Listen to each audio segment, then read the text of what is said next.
So here I am again. My name is Shafanka, as you all know, and I'm talking with Shami, and she went through a divorce. And the theme of this podcast is her life after divorce. Although she went through divorce, that she knew the plan of God stood fast. That it was a plan that was not stopped because of the divorce. Because she also said that divorce is something that man chooses to go through. So she always knew that although she went through the divorce, it was not God intended plan for her. So she knew that his plan was still there for her to keep on walking on. So the next question that I want to ask you, Shami, what were the practical issues that you faced during your divorce? Yeah, life comes very hard and very fast at you when you stand at the door of nothing. And so I found myself in a place where I became homeless. Wow. I had no income, and because I was financially dependent on my husband. And so I was in this place where do I turn? What do I do? And you have to understand, I've been doing ministry for over 25 years, so I have not been in the workforce doing a job.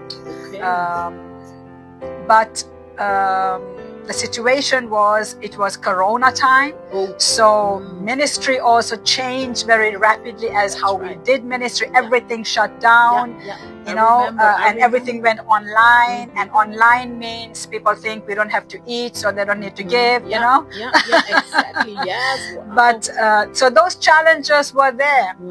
And so I found myself where I had to find a place to live, because I personally don't have any family here in the Netherlands. As you know, I come from Sri Lanka, so my in-laws were my family, and I had no income. And so I asked a couple who was in my church if I could actually come and stay with them for 2 weeks, because the promise was that within a few weeks there would be something else for me and for the children.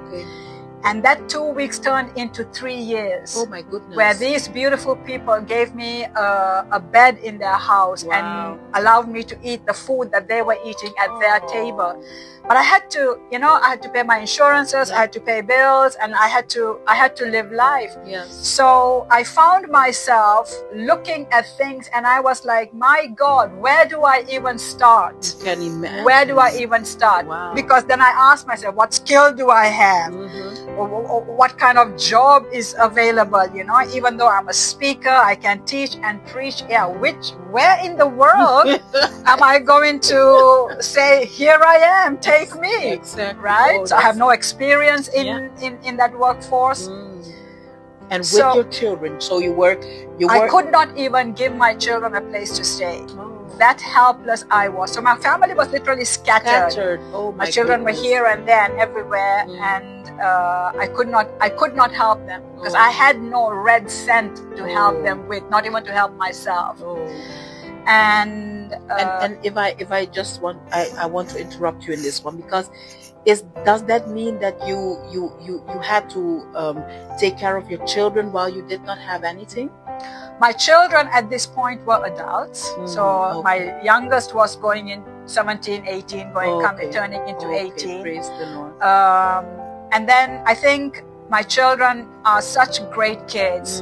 They're like me. When something happens, when something challenging happens, we don't sit and cry about it. We put our thinking caps on and we say, guys, we are here. How are we going to deal with it? So even when we had no options, their minds were also, okay, Mom, I can stay with so-and-so, I can stay with so-and-so, as long as you have a place to stay. So we just put our shoulders under it, and we thought, okay, what is the next best thing to do? So in my life, Yofanka, the next best thing for me to do was find a job. Exactly. So that I could get some income. But like I said, who was going to give me a job?